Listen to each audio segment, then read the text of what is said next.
простите, что заставили ждать. У нас просто так получилось по времени, что у нас была возможность поговорить с Диланом только до вот этого большого митапа, и мы замучили его немножко вопросами. Вот, потому что всем, конечно же, очень интересно, будет ли Figma в Сбербанке как стандарт или не будет. Кто хотел бы видеть, поднимите руки. Figma вместо скетча.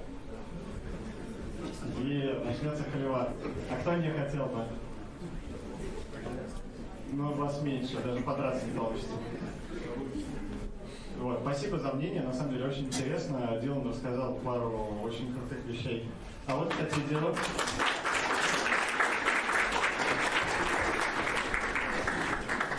В общем, я закончу говорить всякие слова, там бабушка, балалайка, и передам им условно, потому что неудобно задерживать вас от общения с...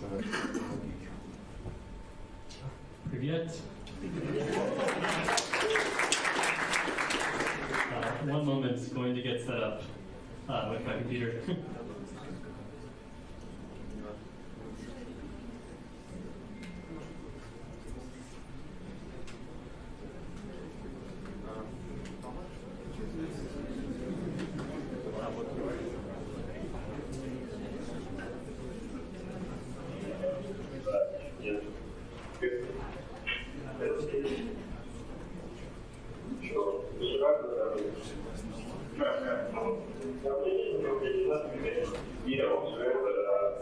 Коллеги, кто на ВКС, выключите микрофон, пожалуйста, или мы вас замьютим по жизни.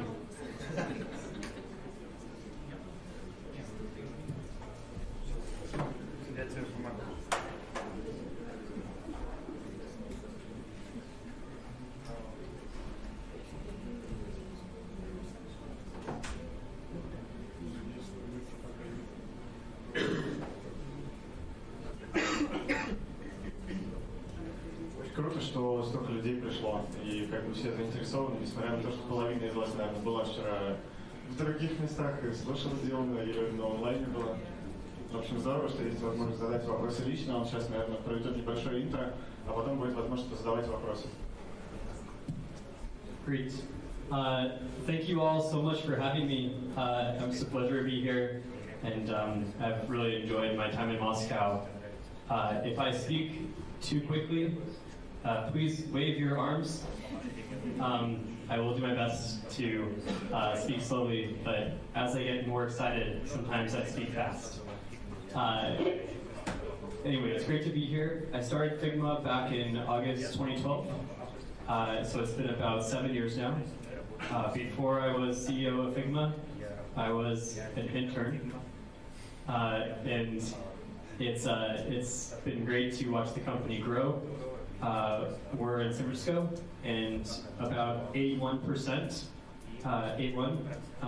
of our weekly active users are outside the United States. And so actually 18% of our weekly active users are in Russia, with a large portion of those in Moscow. And so it was really a pleasure to be here and also to meet many of our customers last night. We had a meetup, and it was great to see everyone come out. Figma has grown quite a bit recently, so we're thankful to have companies like Microsoft and Google using Figma, as well as small companies, freelancers, individuals around the world. So I thought I could give a brief sort of overview of Figma today, and then answer questions that anyone has about Figma and the development of Figma and where we're going in the future, as well as any personal questions you have for me. So let's get started. I'll dive in. This is Figma you're seeing on the screen. And in Figma, you have on the left-hand side is your file system. You have different teams as well as projects here. On the right-hand side are your files inside of those projects. Right now I'm on my recent files, and from there I can go and open an app that I've worked on recently. This is sort of like a demo application. I'm just going to get a chair so I can better sit down. So in this application, I'll sort of show off a brief overview of Figma. One of the things that's most important as you're getting to know Figma as a new user are the keyboard shortcuts. One thing that's kind of interesting is that for keyboard shortcuts, you use a design tool the same way that you might play guitar. And if you don't know the keyboard shortcuts, it can feel like you're playing a piano instead. And so you might want to familiarize yourself with keyboard shortcuts in Figma. You can do that by pressing this question mark and then pressing keyboard shortcuts. From there, you can go to different keyboard shortcuts. If you press one, for example, V for Move Tool, it will highlight in blue. And you might find a surprise if you do all of them. A small Easter egg. The canvas itself, you can move around. Technically, we're using something called WebGL in order to use the GPU in your computer in the browser. And that makes it so that you can use Figma the same way that you play a video game. It works extremely fast, and I think you'll find it even faster than programs like Sketch, even though it's in the browser.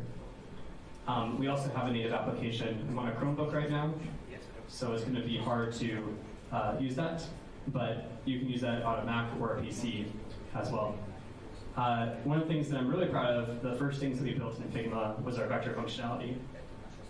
So vectors are traditionally something that you create using paths. Paths are a sequence of lines and curves, and they can either be open or closed. So when a path is open, it means that you start it, and then it doesn't connect back to its origin.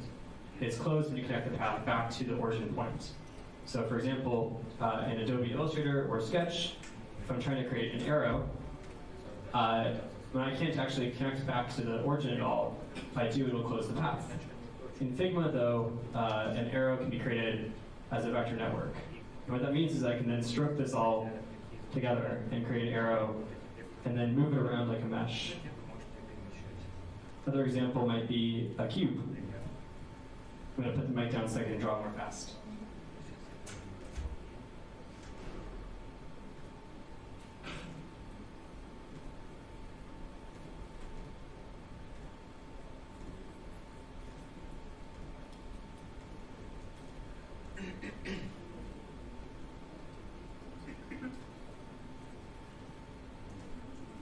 So with this cube, now I can actually move this around like a mesh. I can also fill in regions, move those regions around. I can even bend the curves. Overall, this makes for a much better vector editing tool than you traditionally have in something like Adobe Illustrator. It's something that we put a lot of research into, and I hope that you'll be able to make some great iconography with this. One of the most powerful features of Figma is being able to use Figma in a multiplayer way. So,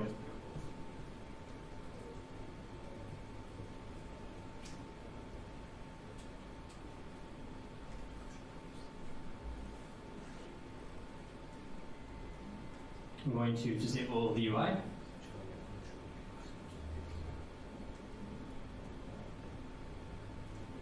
And you can see this file.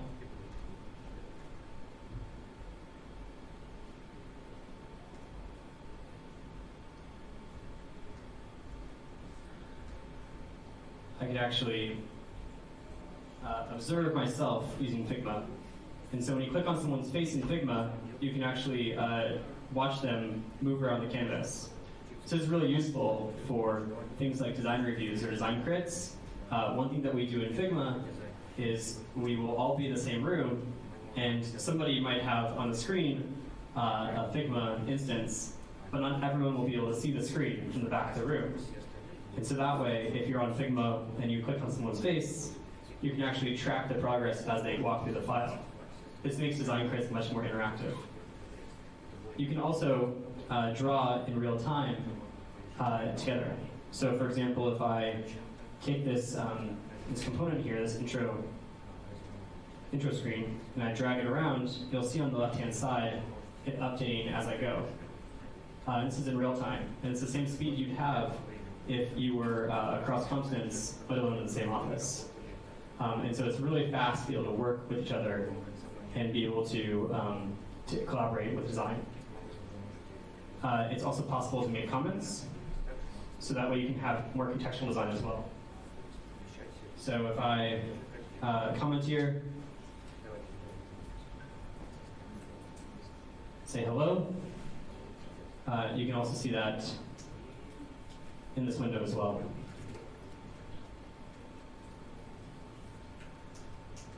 So I can click on this comment, I'll see it, then I can also resolve it by. This is really helpful for being able to communicate with engineers, as well as copy editors and other people that are inside of your project. And that way you can really easily create and talk about designs together. One of the things that's really exciting about Figma is that, unlike other tools, you don't have to use other programs with it. So we were talking before this, and I heard that you all were using Sketch, you were using InVision, Zeppelin, as well as lots of other prototyping tools like InVision or Principal, Marvel, and whatnot. And so in Figma, we try to make it so that you can do all that within one tool. So not only do you have a design mode, but you also have a prototype mode where you can wire up connections. Then you have a code mode. In the code mode, it's really easy to go into any component. You automatically can get red lines. So if I hover over any other place, it'll show the distance to that part of the screen. You can also extract CSS, iOS, and Android code as well. And the intention is to make this easier to export to development and to collaborate with developers. If I go into the prototype, you can see the power of that as well.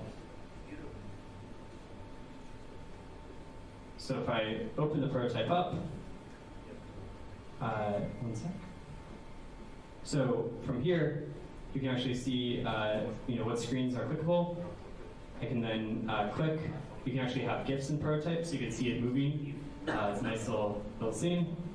I can go to favorites and move around. I can search. I can also do overlays and have things transition in. I'll close them out. And we have even more prototyping features coming soon.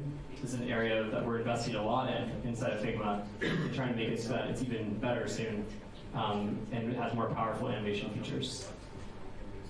We also, in addition to that, if you change something in your prototype, so for example, let's say that I no longer want this image, so I'm going to open up a plugin called Unsplash, and we're going to instead search for something in Moscow. So we'll go down a bit. How about this? It's going to be winter soon. So I'll load it in, and now if I go back, you'll see in that screen that the prototype automatically has it loaded in. Your prototypes and your design files are always in sync. Unlike other programs, you don't have to sync between Sketch and InVision. In Figma, it's all in one place. Another thing that we've done is we've tried to make it so that it's really fast and easy to change designs.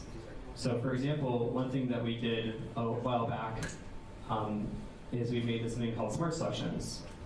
So very easily you can use Smart Selections to change the margins in your design, and you can also use it to reorder list items as well. We also make it so that you're able to very easily change components. So the component for this is defined up here. It says location isolation is often therapeutic, whatever that means. And I can easily change that to say something else.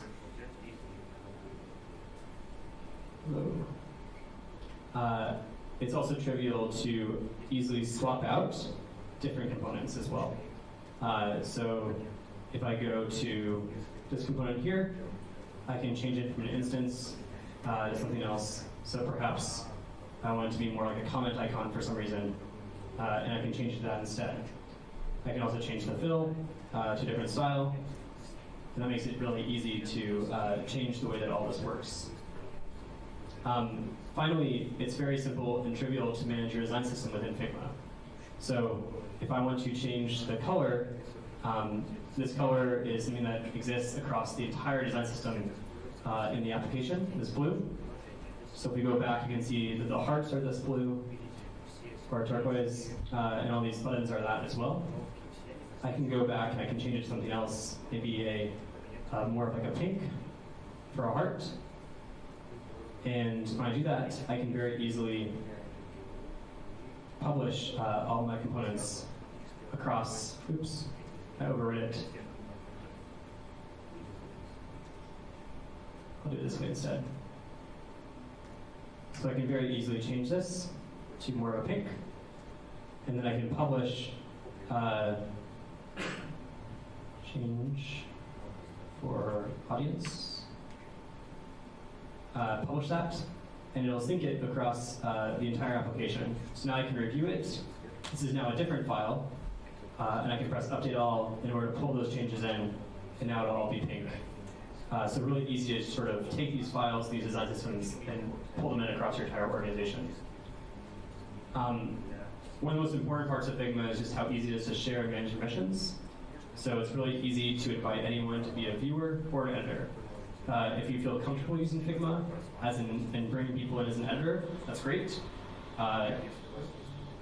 You can easily set it up so that other people in your project, and they're able to come in and edit files. But if you prefer to work alone, you can also work in drafts. So in your draft space, only you can access this. And in a project space, once you're ready, you can move the file into that project space and set it up so your developers, for example, are viewers. Maybe you want to make it so the copy editor is an editor, or the UX writer, and then another designer can edit with you. This makes it really easy to bring people into your design process. So yeah, there's a lot more features, but happy to take questions, and then I can kind of dive into them over time.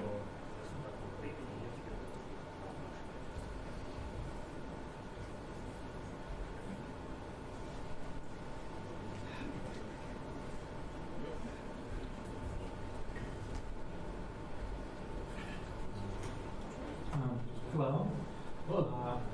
I want to ask about Figma Mirror app, and it's in short term or long term. It's will be work just like now, or it will be more features in future. Yeah. So first off, Figma Mirror is sort of like a sketch mirror application, but instead it works over online. And so it's very easy to pull in files without having to connect to your computer. This makes it, I think it's a better approach, because that way, if you change something, it actually updates live, and you don't have to worry about setting up advanced settings on your computer. And to your point, right now it's very basic. It only really works to see what does your device look like on a mobile screen. In the future, you'll be able to do things like navigate to files, as well as make comments and see comments in Figma Mirror. But I don't have a current ETA on what that will be, but it's something that we're definitely going to be working on because we want to make it better. And as somebody who is personally always on my phone, I definitely want to improve the application. Okay, thank you. Yeah, thank you.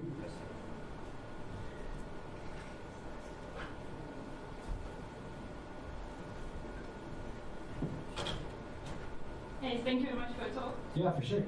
I'm not a designer, so maybe the thing that I will ask is like common knowledge, but back then when you launched your product, like what was your from your perspective, main competitive advantage on the market? Because there was already a Sketch, for example, so what inspired you to make this product? Thank you for the question. So as we started Figma in 2012, Sketch was not something we really even knew about. It was so small at the time. No one was actually using it, and or very few people were using it. And then over time, as people, for example, Adobe called Fireworks, and other people started looking for design tools, we realized that this was a huge market. But personally, the reason that I started Figma, along with my co-founder, was that I was a design intern before this, and we felt like there was such a hole in the market around design and collaboration. I was working at a company called Flipboard, and we would do design reviews all the time. And it seemed like Fireworks would always crash like 5 minutes before the design review, and I would lose tons of work. So I was always pressing Command-S, trying to make it save and not lose work. In addition, we would sync and save everything in Dropbox, but I never knew if those were the latest files or if there was something that was not up to date. I didn't know when I could actually pull in assets for a prototype, and it seemed like, in general, there must be a better way. I had grown up using something like Google Docs, and I thought that why can't we just do that for design? Technically, it's very hard to do, and the only reason it's possible is because of WebGL. So using WebGL, we were able to then pull in and make it so that Figma works in the browser and is really fast. But it took many years to get to that point. The main competitive advantage when we came to market was the fact that we were online and collaborative and multiplayer. I think that it's the better way to work, to be online and to be able to share links and then work together by default. I think it's the way that all productivity software should work. And the age of siloed, single-player applications that are offline only, that's coming to an end. I think it's only natural to work the same way we would work in a physical space. Like we would work if we're around a table or a whiteboard. Why would we not want to work that way in a digital space as well? We've learned a lot about collaboration over the past 4 years at Figma, and so we're really excited in the future to be able to make collaboration Figma even better. And so we're looking at a lot of ways, even in the next few months, but especially over the next few years, to make it so that collaboration Figma is even more powerful than today. For example, making it so that there's better ways to find information through people rather than having to remember file names. Having better ways to search across the entire system, and making it so that you're able to be able to work in a more intuitive way with your peers. So we're constantly trying to innovate and create more ways for people to have more awareness of what their team is doing. But what we see today is just the start, not the end. Cool. Thank you very much. Thank you.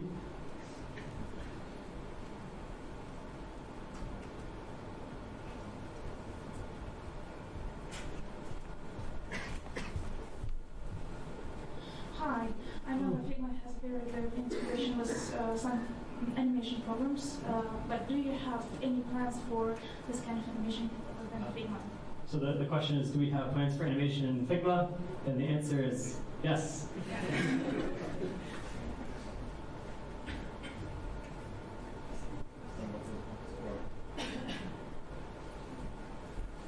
Кстати, можете вопросы задавать на русском, если кто-то хочет, перейдем, не проблема. Hi, Dylan. Hello. What about server-side stuff? About backups, reliability, about saving data, and all these things? Yeah. So Figma is this is our #1 priority. The way we see it, we can never lose user data, and so we have a really accomplished infrastructure team coming from places like Dropbox that are working day in, day out, trying to make sure that never happens. We also take security extremely seriously, and we've gone through really rigorous security review processes in order to make sure that our data is safe. And so that's something that we have done many times now. But we're always trying to keep up to date on what the latest security information is to make sure that we are serving our customers the way they should be served. But happy to answer more specific questions. One other thing is that you can always get your data out of Figma. We have an API that basically you can ping, it's a web API, and you can always use it to get information out of Figma as well. So that's one of the things we're looking to. Thank you.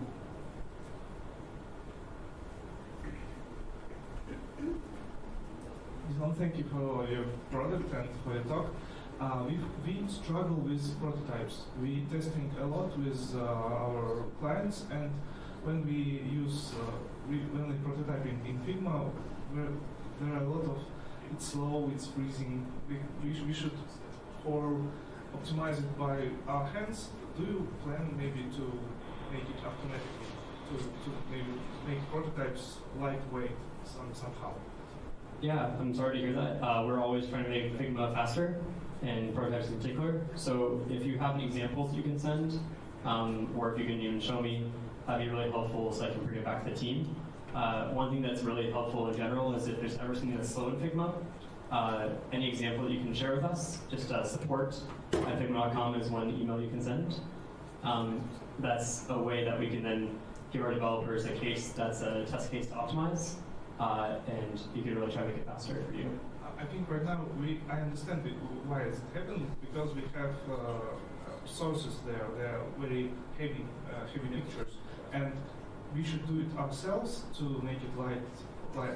Yeah, or maybe can you create something that optimize the process of maybe shrinking these photos? It's a great question. So there's actually plugins available that you can use to compress images.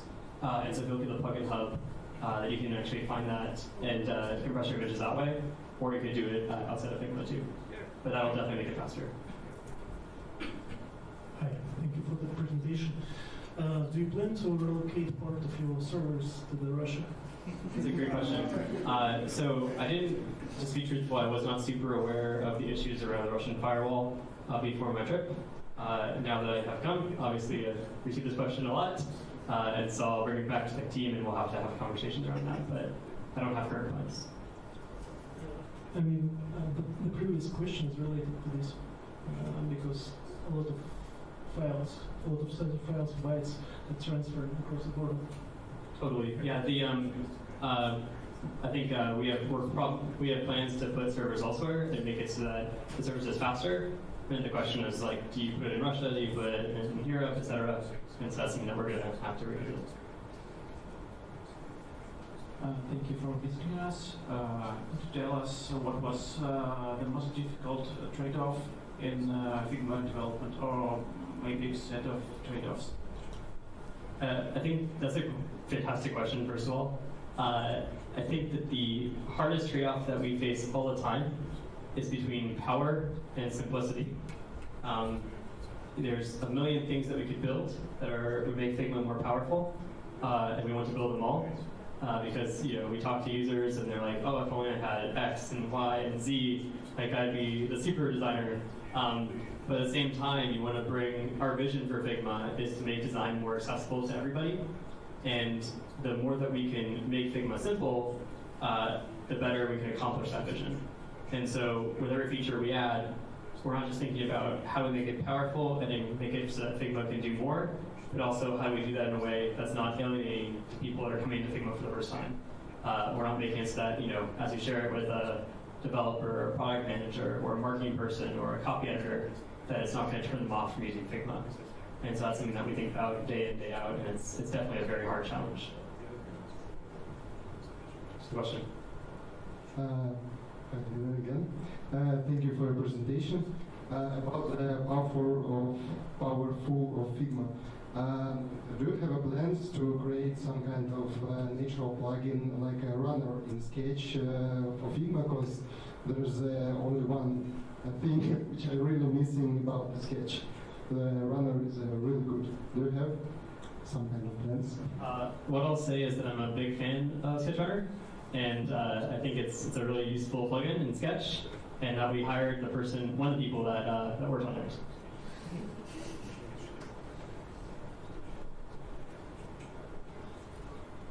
One more question from our corner. Do you have usability testing, and if yes, who is your audience? Like, do you test only on designers or maybe on some people who just want to start being designers? Awesome question. So yeah, we just actually hired our first researcher. Her name is Kristen Torrey, and she's also coming from Dropbox, and she was the person who headed up all of user research at Dropbox. Before that, we were mostly doing usability tests on designers. Now that she's joined, we're starting to expand that scope, and we're talking with people that are not designers as well. Although primarily so far, we've been talking with designers. We do a few different types of user testing. So we both do user tests that are more usability focused, but also more ethnographic in nature, where we will sort of like sit down with somebody and ask them about their way that they work in a more structured way. We also do a lot of quantitative surveys look at data as well, run A/B tests to try to figure out what things are understandable and what are not. So user research in Figma is very young. I think that one thing we're trying to do across the team is make it so that more people are able to participate in the user research process. And so Kristen is making it so that anyone can, designers, engineers, can go to her, get guidance on how to run a user research experiment, and then from there, go execute themselves, because one user researcher on a large team can only do so much, but if you empower them to equip everybody else with the tools they need for research, you can actually get a lot of scale that way. And also everyone starts to think in terms of the user as well.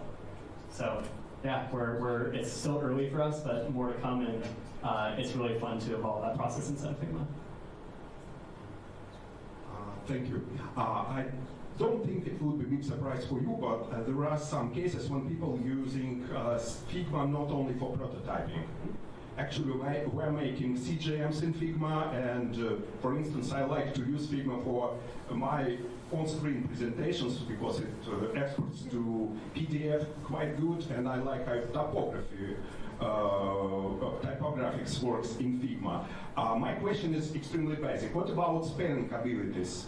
Because we are working with quite a big matrix of data, for instance, online manuals or something else, and we're experiencing a great amount of the mistakes in word spelling.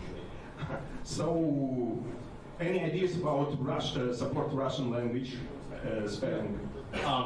First off, it's really great to hear that you're using Figma in so many ways. Inside of Figma, we use Figma for everything. We use it for floor layouts, for slides, for diagrams, for anything you can think of. And so it's really cool to hear it when customers are doing the same thing. In terms of spell check, which is what we call it, yeah, absolutely, it's something that we definitely want to do. I don't have an ETA on it right now. I think what will probably happen is that people will make plugins for it first. It's actually a pretty trivial plugin to make for one language that you know well. It's very hard to do it for all languages at once. And so hopefully, perhaps one person in this audience can even create it themselves as a basic spell check plugin for the Russian language. It's probably something you could do very quickly, and then over time you'll probably see that in Figma as a product. There might be a bit. But as someone who makes spelling errors, I like that quite a bit. Hey Dylan, how many designers to developers you got in your team right now? Are they all based in the USA in one office, or are they distributed in different regions? Awesome question. So we have a few developers that are on the same time zone, but they're outside of the main office, and we have one designer who's working from Germany, and we're about 1 to 6 or so designers to engineers. We definitely are trying to hire more designers and get that ratio down to more like 1 to 5 or so, 1 to 4. But it's, as we all know, it's very hard to find wonderful designers. And we're at a period of time where design is still in shortage. And so I think one of the things that I hope that Figma will enable is more people to go out into their communities and teach people about design, to go mentor students, and to make it so that you're able to hire more junior designers because we need more designers in the labor force.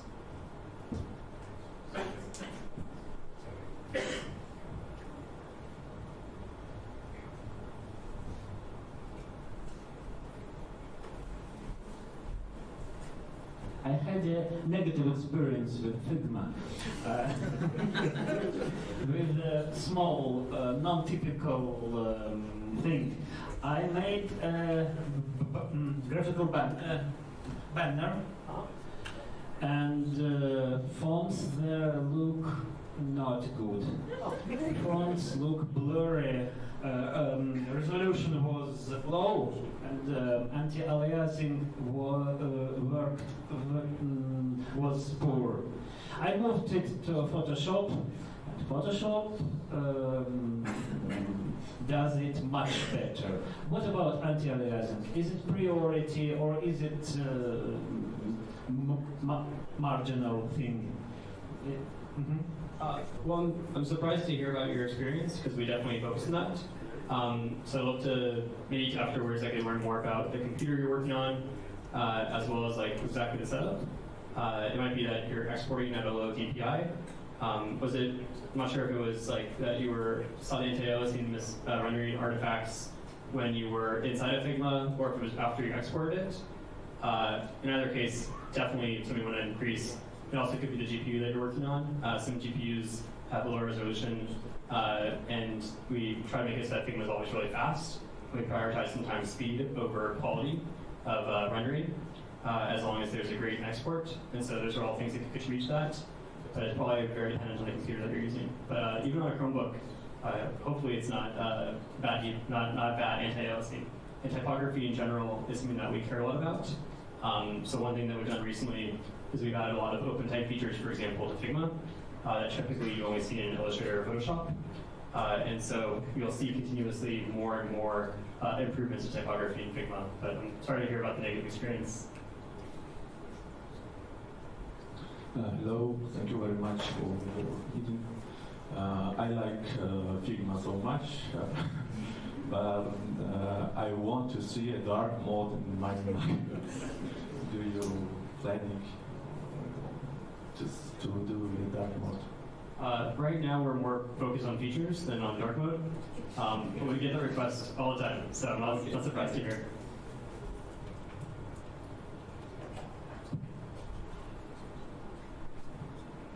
Thank you for your talk. You have a very successful product for now, and it's interesting how do you prioritize what to do next? Yeah, so the question is about prioritization, and this is actually something that you're all part of right now. So thank you for your input, for your questions and suggestions. The different ways that we prioritize, we try to have a pulse on our finger on the pulse of the community through events where we talk to people. We try to pay attention to our support. So if you email support@figma.com, when you email us with a feature request, we actually listen, and it comes back to product. Every week we meet to discuss the latest support questions that we're getting and make sure that we're fully informed and we have that sort of feedback loop going between the support team and the product team. We also are always looking at the data. And I think first and foremost, we use Figma inside of Figma, and we have for many years. And so our own designers will sort of make comments and say, hey, like, this is broken, this isn't working the way we want it to work, we like this to be better in this way. And so we also look at the way that our own team uses it. And finally, like we talked about just now with user research, we also are doing quite a bit of user research now in order to figure out what needs people have in the world. So we kind of take all these different sources together, and we try to empower the teams. So we have a quarterly roadmap process where teams are able to suggest the different things they think that we should work on. We think that's better for the team to be able to think through it first and foremost, rather than like an executive. But when I go back, for example, I'll be meeting with the teams to inform them of the things that I've learned. And then from there, I'll review the roadmaps and say, okay, looks good, or I'll have a conversation with the teams, with our VP product, and say, hey, this thing, I think strategically we should do this instead of this, for example. And then from there, we lock and load it, and we go build. And so kind of a combination of lots of different sources of input, plus trying to empower our people and our teams.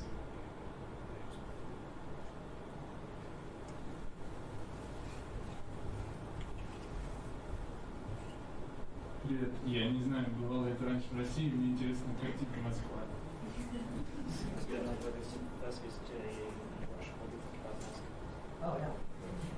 Thanks for the question, Ziva. I've had a great time in Moscow. My fiance is Elena right there, and she's coming from Volgograd. So before this, we were visiting her grandparents in Volgograd, and then came to Moscow. After that, I arrived Friday night, and unfortunately leave tonight. So it's not a very long time to experience this amazing city, but I've been nothing but impressed. It's a beautiful city, a little bit cold, but I heard it gets colder, so next time I'll come in the summer. And I think the people I'm very biased. I've had such a wonderful experience meeting customers. Everyone's been incredibly kind. The people are wonderful. So thank you all very, very, very much for having me.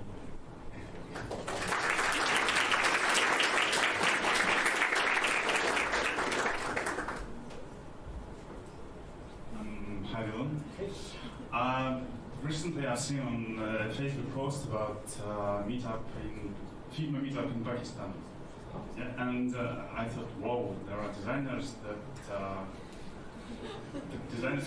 that use PCs, and what are the proportions between Mac designers and PC designers? Just interesting. So there's actually meetups all over the world, which is really exciting. And if you want to help be part of a Figma meetup in Moscow, feel free to reach out to us. We actually see more people use Figma on PC globally than we do Mac. Probably 60-70% is PC. The remainder is mostly Mac, and then there's a little bit that's Linux and Chromebook. And so, yeah, it's super exciting to see that the product has that global reach. I think being cross-platform is super important, and being able to run on PCs that might not be as as high-end. I think that the more that we can make it so that anyone can use Figma, the more we can go and accomplish our vision of making design accessible to everybody. And so as part of our vision is to really work on lower end hardware as well. I think that is the greatest feature of Figma that is cross-performing. Thank you. Thank you.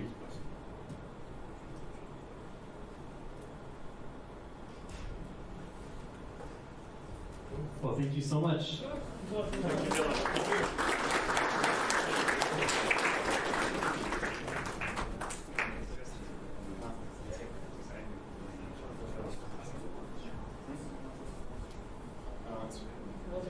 Last question. Yeah, sorry. У нас в Сбербанке очень тяжелые проекты, и Figma очень тупит на этих проектах. Планирует ли оптимизация с тяжелыми проектами при запуске?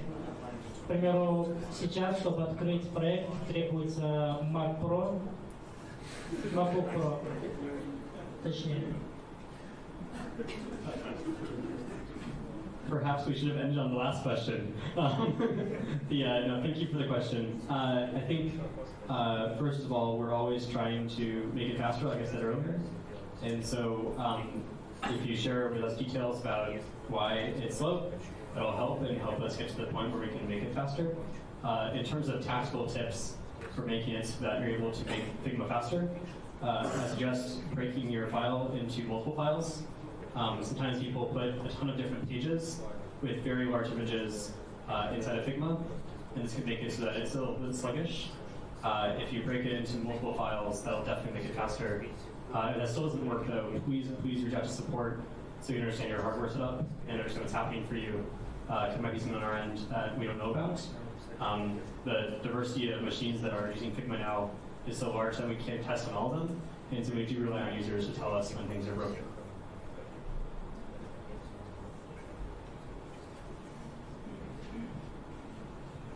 Thank you. Thank you.